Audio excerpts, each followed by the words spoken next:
సంక్రాంతి సందర్భంగా రాష్ట్ర వ్యాప్తంగా ప్రజలందరికీ మరొకసారి హృదయపూర్వక శుభాకాంక్షలు తెలియజేస్తూ, ఈ సంక్రాంతి పేదవాడికి పచ్చడి మెతుకులు మిగిలిస్తే అధికార పార్టీ రాజకీయ నాయకులకు జూదము, విందులు,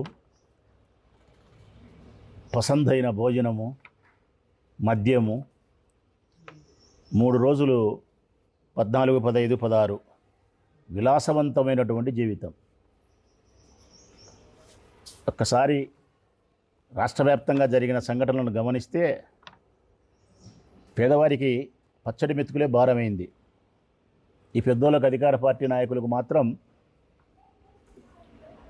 నేను చెప్పినట్టు విలాసవంతమైనటువంటి విందు భోజనాలతో, మద్యముతో, జూదముతో. ముఖ్యమంత్రి గారు చూస్తే అది వినోదమే తప్ప జూదం కాదు అంటాడు. నేను అడుగుతా ఉన్న ఈ సందర్భంగా ముఖ్యమంత్రి గారిని, ఈ రాష్ట్రంలో ఈ 3 రోజులు జరిగినది కోడి పందాలు అనే పేరుతో, లేకుంటే సంక్రాంతి సంబరాలు అనే పేరుతో ఈ రాష్ట్రంలో జరిగిన ఈ 3 రోజులు జరిగిన కార్యక్రమాలు వినోదమా, వినాశనమా? అది ముఖ్యమంత్రి గారే సమాధానం చెప్పాలా. ఇక 2-3 రోజులు ఆగితే మళ్ళీ మనం పత్రికల ద్వారా కానీ, టీవీ ఛానల్ ద్వారా కానీ చూస్తాం చాలామంది ఆత్మహత్యలు చేసుకునే సదృశ్యాన్ని. జూదాలలో డబ్బులు పోగొట్టుకొని శక్తికి మించిన అప్పులు చేసి, ఇవి కూడా మనం చూడబోతాం. దీన్ని పట్టుకొని వినోదం అంటున్నాడు ఆయన. వినోదం అంటే ఇది కాదు ముఖ్యమంత్రి గారు. వినోదం అంటే అల్లులను, బిడ్డలను, బంధువులను, స్నేహితులను మన పూర్వకాలం మాదిరి గ్రామాలకు, మన ఇళ్ళకు పిలుచుకొని మంచి పిండి వంటలు చేసుకొని 3 రోజులు కలిసి మనందరం ఒక చోట ఉండి మన పశువులను అలంకరించుకొని మన వ్యవసాయాన్ని గౌరవించుకొని గ్రామంలో అందరం కులాలకు, మతాలకు అతీతంగా కలిసికట్టుగా ఉండి పిల్లలు ఆడుకుంటూ ఉంటే సరదాగా, గాలిపటాలు ఎగరేస్తూ ఉంటే, కబడ్డీ ఆడుకోవడము, ఖోఖో ఆడుకోవడము, లేకుంటే మరొక గ్రామీణ ప్రాంత క్రీడలు ఆడుతూ ఉంటే పిల్లలు, పెద్దలు ప్రోత్సహిస్తా గోడల కింద కూర్చొని మాట్లాడుకుంటా, ఆడవాళ్ళు అందంగా అలంకరించుకొని ఇళ్ళ ముందర పేడ నీళ్ళు జల్లి, ముగ్గులు వేసి, గొబ్బెమ్మలు పెట్టి, గంగిరెద్దుల వాళ్ళు వచ్చి, హరిదాసులు వచ్చి, ఇన్ని బియ్యమో మనం చేసుకునేటి వాళ్ళకి పెట్టి, ఇది పండగ, ఇది వినోదం. ఇది ఉందే ఈరోజు ఆంధ్రప్రదేశ్ రాష్ట్రంలో? ఇది ఉందే ఆంధ్రప్రదేశ్ రాష్ట్రంలో ముఖ్యమంత్రి గారు? మీ చలవన గోవాను తీసుకొచ్చినారు, క్యాషినోను, మద్యం ఏరులే బారిచ్చినారు, మంగతై, రమ్మి, గుండాట ఇవి చాలవని చెప్పి గోవా నుంచి అమ్మాయిలు పిలిపించినారు. క్యాషినో దాదాపు ఈ 3 రోజుల్లో 1000 నుంచి 1500 కోట్ల రూపాయల జూదం జరిగింది. 1000 నుంచి 1500 కోట్ల జూదం జరిగింది గోదావరి జిల్లాలలో. దీన్ని పట్టుకొని ముఖ్యమంత్రి గారు ఇది వినోదంగా చూడాలంటున్నారు. పోలీసులు ప్రేక్షక పాత్ర వహించినారు. మౌనం.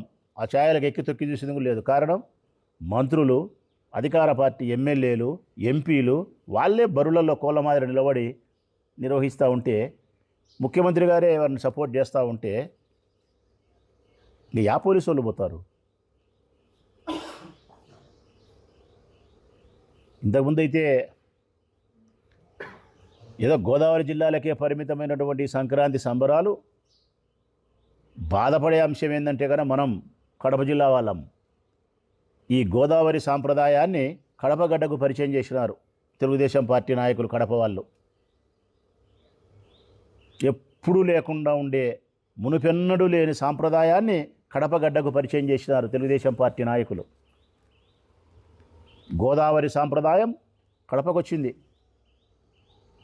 కడప జిల్లాలో పలుచోట్ల గత 2-3 రోజులుగా విచ్చలవిడిగా కోడిపందాలు, కోడిపందాల పేరుతో సంక్రాంతి సందర్భంగా కోడి పందాలు అనే పేరుతో జూదం బహిరంగ ప్రదేశాలలో బరులు గీసి షామియానాలు వేసి గుడారాలు వేసి క్యాషినో మంగతై రమ్మి గుండాట మద్యం విచ్చలవిడి కోట్ల రూపాయల పందాలు జరిగినాయి. పులిందుల తాలూకాలు అయితే విపరీతం. దొండవాగు, కసునూరు, సింహాద్రిపురం, మురాయిచింతల, పార్నపల్లె, దేవగుడి, కొండాపురం మండలం టీకోడూరు, కమలాపురం తాలూకా ఎక్కడ చూసినా గోదావరి సాంప్రదాయాన్ని తీసుకొచ్చి ఈ కడప గడ్డలో ఒక విషబీజాన్ని నాటినారు. ఒక్క విషబీజాన్ని ఇప్పుడు వేసినారు తెలుగుదేశం పార్టీ నాయకులు. ఇది పెరిగి పెద్దదై పెద్ద వటవృక్షమై దీని విషఫలాలే ఇస్తుంది సమాజానికి రేపు. నా బాధ ఏంటంటే ఈరోజు తెలుగుదేశం పార్టీ నాయకులు చేసినారు, రేపొద్దున గవర్నమెంట్ మారుతుంది, మేము వస్తాము, మాలో ఉండేవాడు ఎవడో ఒకటి ఇటువంటి ఆలోచన కలిగిన వాడు అనుకుంటాడా? ఏం తెలుగుదేశం పార్టీ వాడు ఆ రోజు చేసినాడు, ఏం మనం చేయకూడదా? మన శక్తి సాలదా? ఆ రోజు పోలీసు వాళ్ళు గమ్మున ఉన్నప్పుడు పోలీసు వాళ్ళు గమ్మున ఉండరా? మేము లెక్క సంపాదించుకోకూడదా అని చెప్పి రేపొద్దున మాలో ఉండే కొంతమంది కూడా ఇటువంటి ధోరణికి ప్రయాణం చేయరని గ్యారెంటీ ఏముంది? ఇది ఆనవాయితీ అవుతుంది. 2026 సంవత్సరం జనవరి ఈ సంక్రాంతికి ఆరంభమైనటువంటి కడపగడ్డలో కోడి పందాల నెపముతో జూదాలు మద్యము ఇది ఒక సంస్కృతిగా తయారైపోయి భవిష్యత్ కాలంలో గోదావరి జిల్లాలను మించినటువంటి జూదం ఇక్కడ జరగబోయేదానికి తొలి బీజం వేసినారు తెలుగుదేశం పార్టీ నాయకులు చంద్రబాబు నాయుడు గారు. యువత సర్వనాశనం, మధ్యతరగతి కుటుంబాలు, మధ్యతరగతి ఎగువ నుండే కుటుంబాలన్నీ కూడా సర్వనాశనం జూదాల పేరుతో. ఇప్పటికే ఎవరు ఎన్ని లక్షలు వినాయో, ఎవరు ఎన్ని కోట్లు వినాయో 2-3 రోజులు పోయిన తర్వాత సమాజానికి తెలుస్తుంది. ఇంత విచ్చలవిడిగా బహిరంగ ప్రదేశాలలో జూదము, క్యాష్ను, మంగతై, రమ్మి పోలీసులు ప్రేక్షక పాత్ర వహించే పరిస్థితికి వచ్చినాడు చంద్రబాబు నాయుడు. వీటిని కంట్రోల్ చేయాలనే ఉద్దేశం పోలీసులకు ఉంటుంది, నేనేం తప్పుపట్టడంలే. కాకపోతే నిస్సహాయులు పోలీసులు, ఏమీ చేయలేని పరిస్థితి. ముఖ్యమంత్రి గారు స్వయంగా జోక్యం చేసుకొని కోడి పందాలను నిర్వహించేదానికి వినోదంగా భావించండి, ఆ వినోదం అనే ముసుగులో జూద క్రీడ జరగని అని చెప్పి ముఖ్యమంత్రి గారే ప్రోత్సహించిన తర్వాత పోలీసులు ఏం చేస్తారు? అందుకే వాళ్ళు మిండుకుండిపోయినారు. ఎప్పుడైతే పోలీసులకు విధి నిర్వహణలో స్వేచ్ఛ ఉంటుందో అప్పుడే సమాజానికి రక్షణ. ప్రజలారా,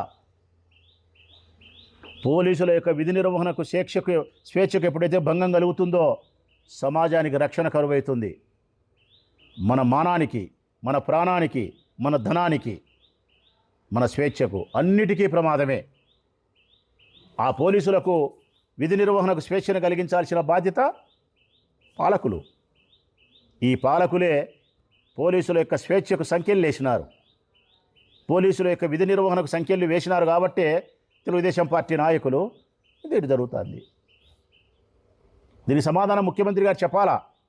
కడప జిల్లాలో తెలుగుదేశం పార్టీ నాయకులు నిర్వహించినటువంటి వైనం కానీ, రాష్ట్ర వ్యాప్తంగా కోడి పందాల పేరుతో సంక్రాంతి సంబరాల ముసుగులో జూద క్రీడను ప్రోత్సహించినందుకు ముఖ్యమంత్రి గారి సమాధానం చెప్పి తీరాలా.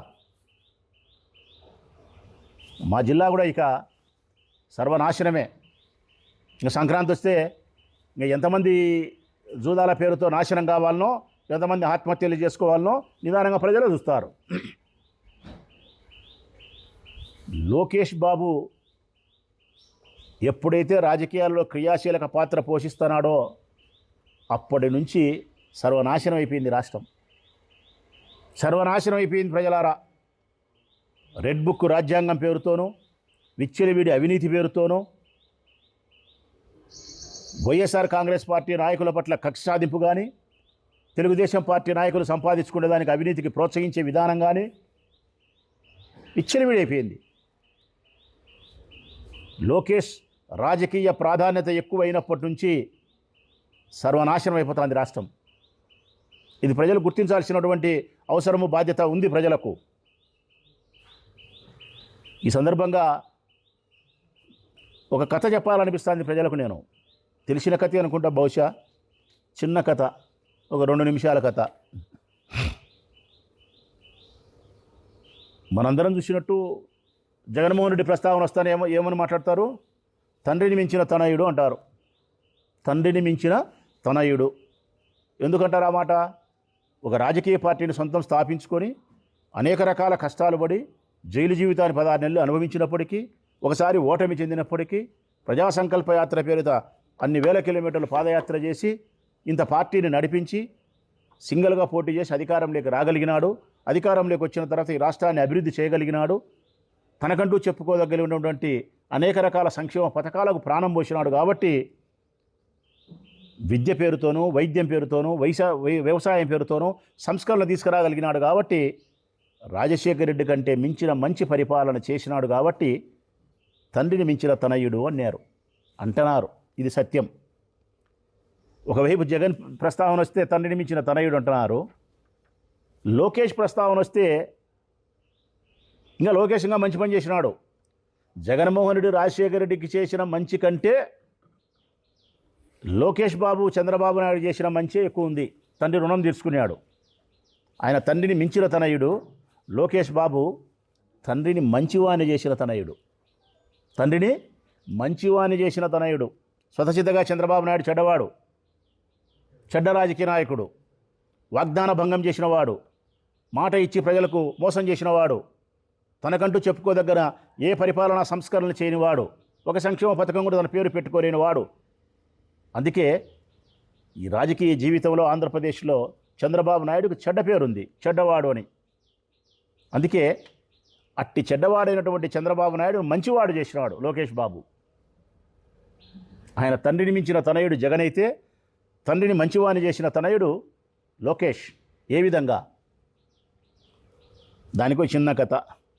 అనగనగా ఒక ఊరు, ఆ ఊరి పేరు ఆంధ్రప్రదేశ్. ప్రజలారా, అనగనగా ఒక ఊరు, ఆ ఊరి పేరు ఆంధ్రప్రదేశ్.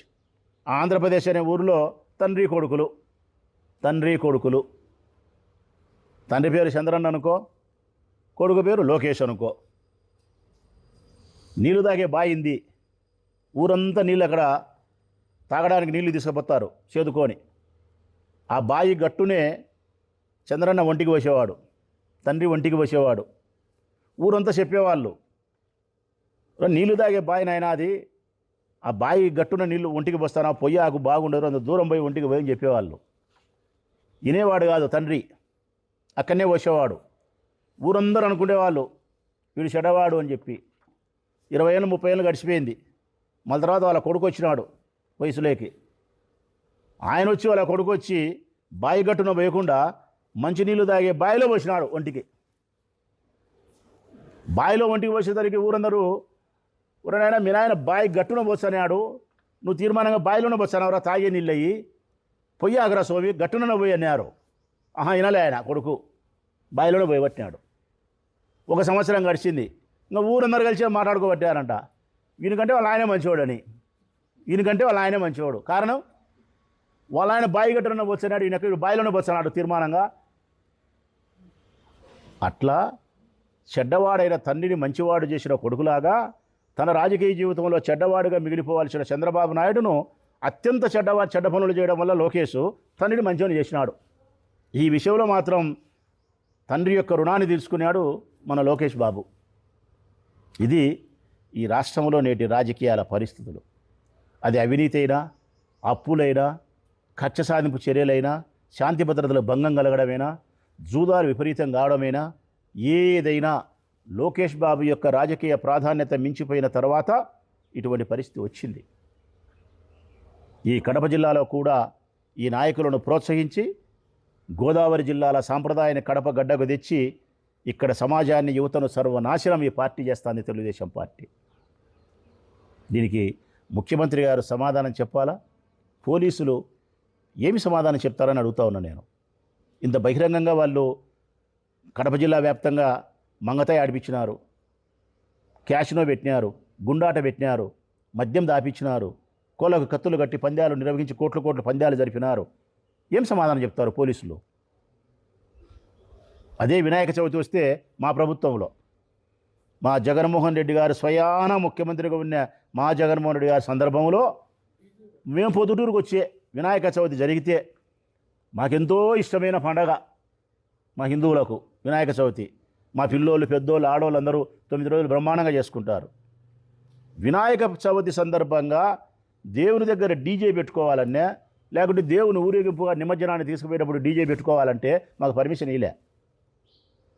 డీజే పెట్టుకోకూడదు, డీజే పెట్టుకుంటే డ్యాన్సులు చేస్తారు, వాళ్ళు ఆడవాళ్ళు ఈడోళ్ళు వచ్చారు, గొడవలు అవుతాయన్నారు. మరి ఈ బుద్ధు ఆడవాళ్ళు రాలేదయ్యా పోలీసులు?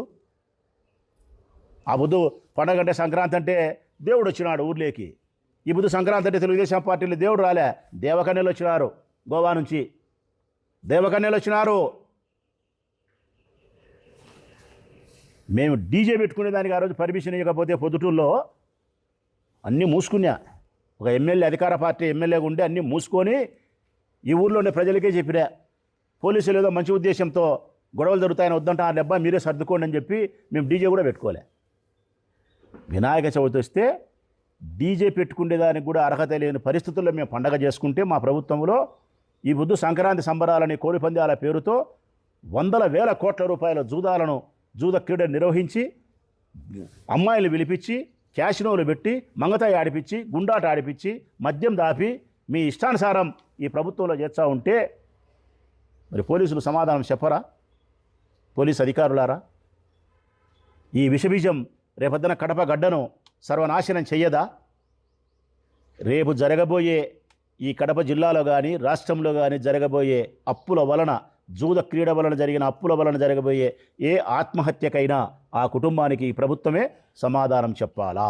Local to global news at your fingertips. మీ చేతిలో ఒక ఆయుధం. Download raw TV app. Media legend Ravi Prakash is back.